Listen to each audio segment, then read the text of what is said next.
Assalamualaikum Ibu Pika, apa kabarnya Bu? Waalaikumsalam Pak Rozi, alhamdulillah baik Pak. Hanya saja Pak, saya ada permasalahan sedikit nih Pak. Ada yang bisa saya bantu Ibu Pika? Jika Bapak tidak sibuk, ada waktu luang bisa berbincang sebentar Pak dengan saya Pak. Oh, tentu saja boleh Bu. Kebetulan saya lagi ada waktu kosong ini. Ngomong-ngomong, apa yang Ibu harapkan dari percakapan kita ini? Saya ingin menemukan solusi dari permasalahan yang sedang saya hadapi di kelas nih Pak ya. Ketika saya mengajar, siapa tahu setelah berbicara dengan Bapak, saya menemukan solusi dari permasalahan tersebut Pak. Mungkin Pak Rozi bisa memberikan gambaran atau arahan nantinya Pak ya, untuk perlu saya lakukan untuk kedepannya Pak, dari permasalahan saya ini. Memangnya ada masalah apa Ibu Pika alami? Jadi begini Pak, saya itu ada beberapa orang siswa, semuanya laki-laki nih Pak ya, biasa kalau anak laki-laki. Kalau ketika belajar dengan saya itu bajunya di luar, ketika diomongin, dinasehati dia, apa namanya, tidak mendengarkan. Setelah saya belajar dengan saya kayaknya kurang bersemangat itu Pak. Lesu bawaannya, pengen kulu kilir keluar terus nih Pak ya, permisi. Tapi permisinya lama Pak ya. Selanjutnya ketika saya memberikan tugas juga anak-anak tersebut tidak mau mengerjakan tugas yang saya berikan tuh Pak. Baik, tadi Bu Pika bilang ada 2 orang siswa yang kurang bersemangat belajar dan jarang mengerjakan tugas. Apakah Ibu sudah menelusuri atau mencari penyebab masalah ini? Sudah Pak, anak tersebut saya panggil ke kantor dan saya tanyai, tapi yang namanya anak-anak Pak ya, terkadang dia tidak mau terbuka dengan kita. Ada yang saling, "Ini Bu, dia yang ngajak keluar, dia yang ngajak saya tidak mau buat tugas," misalnya. Itu yang saya dapatkan, Pak. Tapi Lalu kebanyakan kalau kalau ditanya anak-anak itu, ada yang nyengir saja, Pak, responnya itu. Ada yang diam. Nah, kalau yang nyengir sama yang diam ini kan saya bingung, Pak. Jadi ini bikin, apa namanya, bikin kepala saya mumet nih, Pak. oke, lalu dari pengamatan Ibu Pika, kira-kira mengapa mereka tidak begitu suka dengan pelajaran Ibu? Iya Pak, setelah saya mengamati dari permasalahan tersebut, mengapa anak-anak tersebut kurang bersemangat belajar dengan saya, ternyata sayanya yang, apa namanya, yang kurang menerapkan metode-metode atau model pembelajaran yang menarik bagi mereka. Karena apa Pak ya, IPS ini hampir sama dengan bahasa Indonesia, kebanyakannya itu, apa namanya, wacana bercerita mengenai membahas mengenai negara-negara Pak ya. Sedangkan anak-anak ini kan, apa namanya, kalau kita, apa namanya, menjelaskan, terkadang saya juga menampilkan video negaranya, tapi mereka juga masih enggan kayaknya, masih kurang bersemangat belajar dengan saya itu, Pak. Karena katanya, apa, Ibu Pika mah katanya kalau masuk ke kelas bahasnya negara, peta, ya karena IPS itu ya Pak ya, ya materinya. Mhm, Jadi ibaratnya itu mau tidak mau saya harus menyampaikan ilmu yang ya. saya dapat harus saya salurkan ke anak-anak. Tapi mereka ini ada pendapat lain. Ternyata ibu bahas negara itu terus, tapi tidak pernah ngajak kami jalan-jalan ke negara tersebut. Jadi saya Mhm. agak kaget, Pak, ya, karena mau mengajak mereka ke negara tersebut kan itu membutuhkan biaya yang besar, sedangkan Betul. sekolah tidak menanggulangi hal tersebut, Pak. Jadi akhirnya saya nyengir, "Oh, berarti anak-anak ini pengennya itu langsung pergi ke sana ini kayaknya," itu, Pak. Nah, kira-kira seperti apa kondisi ideal yang Ibu Ika harapkan terhadap kondisi murid tersebut?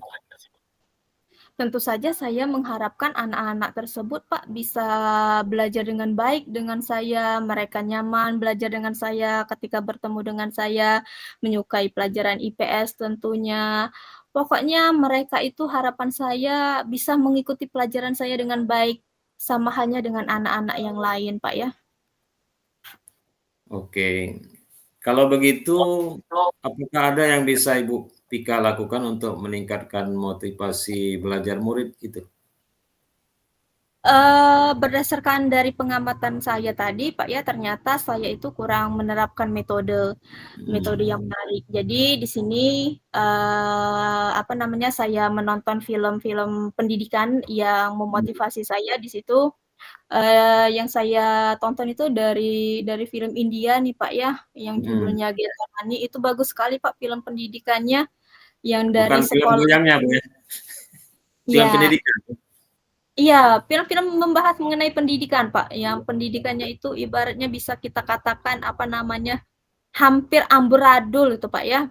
Mhm, Yang di mana anak-anaknya itu, apa namanya, tidak ada antusiasme untuk belajar, tidak ada semangatnya untuk belajar, dan di situ rata-rata gurunya, apa namanya, nyantai, bisa mhm. kita katakan nyantai. Tapi setelah saya nonton, saya dalami, ternyata, peran kepala sekolahnya di situ yang bagus.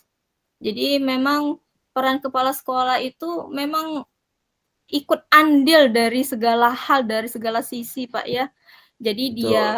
dia mencontohkan dan akhirnya guru-guru yang tadi mau belajar. Nah, di situ kebetulan ada pelajaran IPS-nya, Pak Rozi, membahas Mhm, mengenai peta. Karena sekolah situ memiliki keterbatasan sarana dan prasarana, jadi dia menggambar, apa namanya, peta itu besar-besar di lantai. Nah, di situ Pak saya meniru. Akhirnya saya berinisiatif menerapkan metode tersebut di sekolah saya. Jadi saya menyuruh anak-anak itu membawa kardus dan menggambar peta yang ada yang mereka contoh dari peta atau globe di atas kardus besar-besar. Jadi ada yang membuat pesawat nih Pak Rozi. Jadi mhm. seolah-olah mereka itu belajarnya itu kalau membahas mengenai negara itu sambil bermain, sambil apa namanya, kalau anak-anak Ya, menerbangkan, mengembangkan pesawat eee, ya?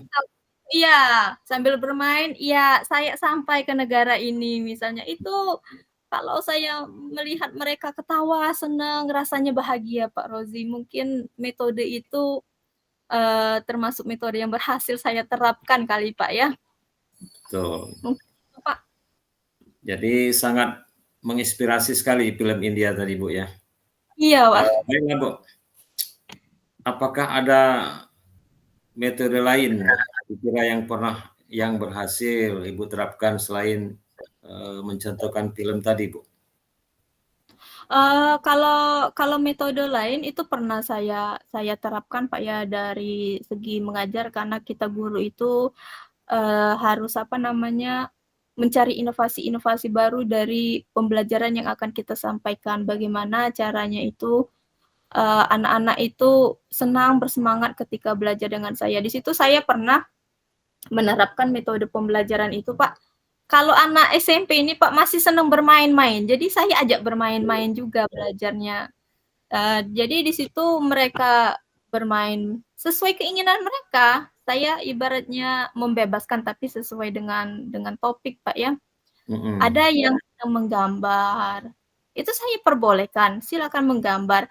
Ada juga yang langsung, apa namanya, langsung menggambar itu yang ada di atas tanah langsung, di lapangan, walaupun panas mhm, tahan dia, Pak, tahan mhm. panas-panas. Iya, karena mereka sambil bermain itu gambar petanya itu dari tanah, tapi Mhm. iya, sambil bermain ternyata, oh, saya berpikir, ternyata metode ini berhasil saya terapkan. Ternyata mereka ini maunya sambil bermain, kalau belajar terlalu serius mungkin mereka bosan dan jenuh kali, Pak, ya. Itu kali, Pak, ya? Betul sekali, Bu. Jadi dengan metode yang Ibu lakukan di kelas tadi, nampaknya Ibu ini seorang guru yang dirindukan di kelas ya. Luar biasa Ibu Pika.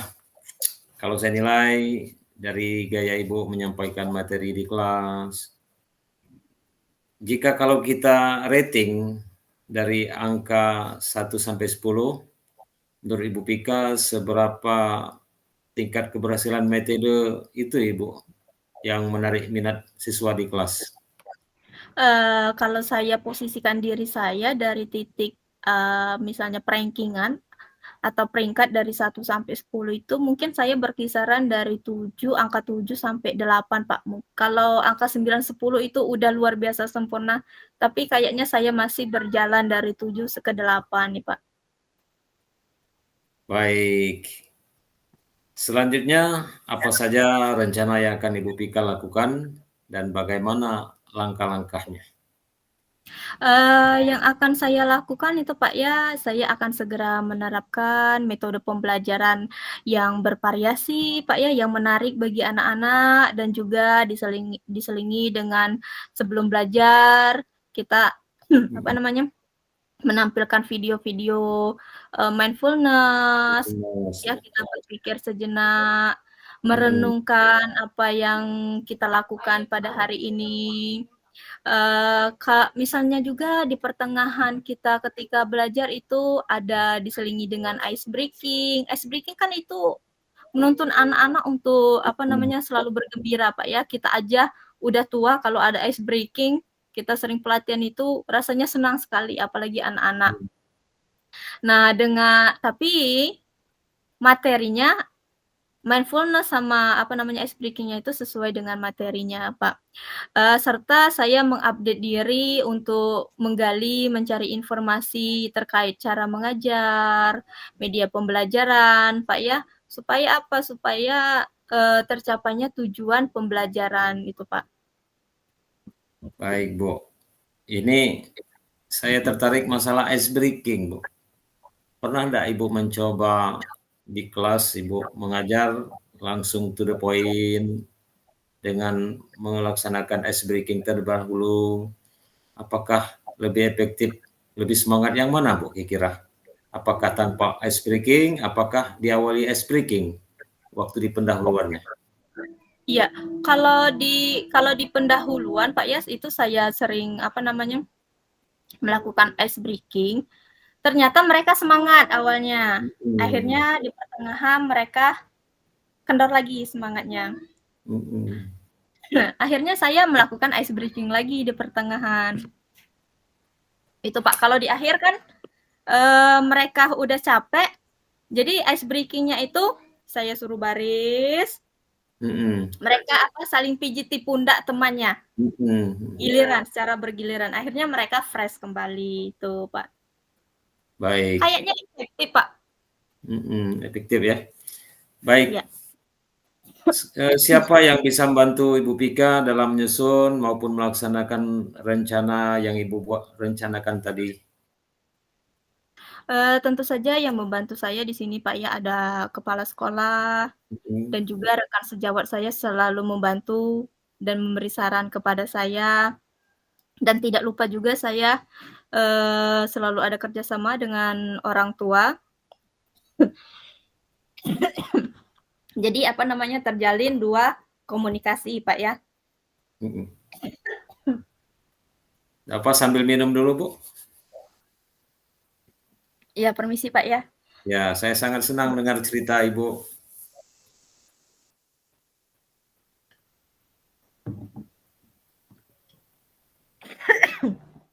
Aduh, maaf nih, Pak, ya, jadi apa namanya, jadi, terjedah ya, Pak, ya, Ya, tidak perbincangannya. apa-apa. Iya. Saking semangatnya kan? Iya. Iya. senang menunggu ide-ide dari Ibu. Iya, Pak. Kira-kira ini Bu, berapa lama Ibu Pika waktu yang dibutuhkan untuk melakukan semua ini? Sepertinya tidak, Pak, ya, tidak membutuhkan waktu yang lama, selagi kita mau langsung menerapkan, kita akan berjalan. Tapi kalau kita menunda, pasti lama waktunya, Pak, ya. Tapi kalau kita Mhm, segerakan niat kita untuk melaksanakan, tidak membutuhkan waktu lama. Mungkin hasilnya atau pencapaiannya mungkin yang membutuhkan proses yang lama tuh, Pak. betul, berarti tidak instan Bu ya, berproses Iya, ini. Baik, betul Bu Pika. Nah, jadi kapan Ibu Pika bisa melaksanakan rencana ini? secepatnya, Pak. Cepat lebih bagus. Tidak boleh menunda hal-hal yang baik, Pak, ya. Iya Kalau iya. menurut saya sih, Pak, ya. Kemudian komitmen yang seperti apa Ibu Pika lakukan agar rencana ini berjalan dengan baik, Bu? Supaya rencana ini berjalan dengan baik, saya apa namanya berniat untuk konsisten, Pak ya, selalu belajar. Yang namanya kita hidup ini selalu belajar, belajar, belajar dan terus belajar, Pak ya. Betul Kita harus mengupgrade diri. Kalau kita tidak mengupgrade diri, maka kita akan ketinggalan, Pak. betul, Jadi yang namanya perubahan zaman itu harus kita ikuti. Kata mhm, orang begini, maka kita mengikuti. Kita ikuti alur dengan sesuainya perubahan zaman, Pak. betul. Baik, Bu Pika, adakah dukungan dari pihak lain yang Ibu butuhkan saat ini? Dukungan untuk saat ini yang pertama itu motivasi dari diri saya sendiri, Pak ya. Mhm, Bagaimana caranya kalau kalau kita tidak ada niat, maka tidak akan terlaksana. Tapi untuk mengenai sarana dan prasarana itu sudah saya dapatkan, sudah ada dukungan. Walaupun Pak ya tidak sebagus di sekolah-sekolah lain, tidak selengkap seperti sekolah-sekolah lain. betul. Berarti dukungan yang paling utama itu, Bu, mulai dari diri sendiri, Bu, ya?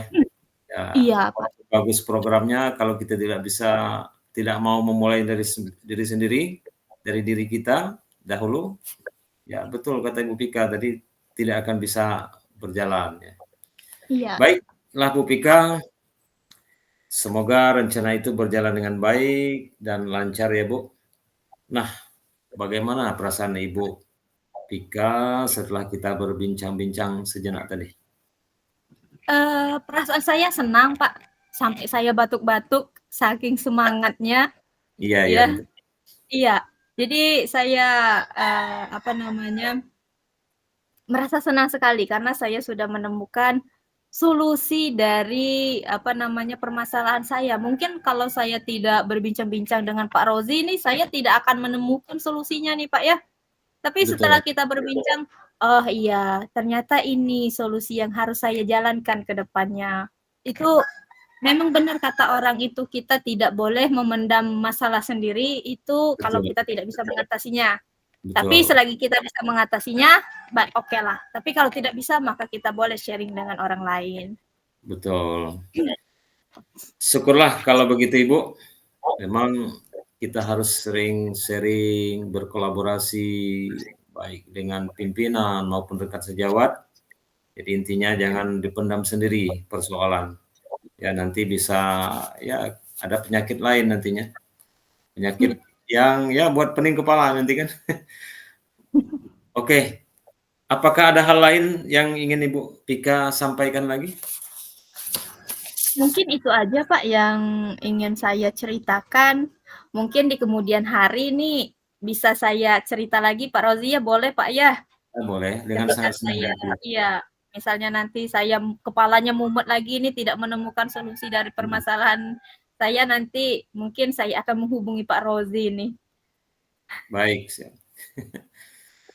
Saya sangat senang bisa mendengar cerita dari Ibu, ide-ide dari Ibu tadi. Jadi sama-sama Ibu, semoga kita bisa terus saling berbagi ya Bu ya. Sampai Ya, jumpa ya Bu ya, Pika. iya Pak. Assalamualaikum. Sampai jumpa kembali Pak Rozi. Waalaikumsalam. Pas waktunya.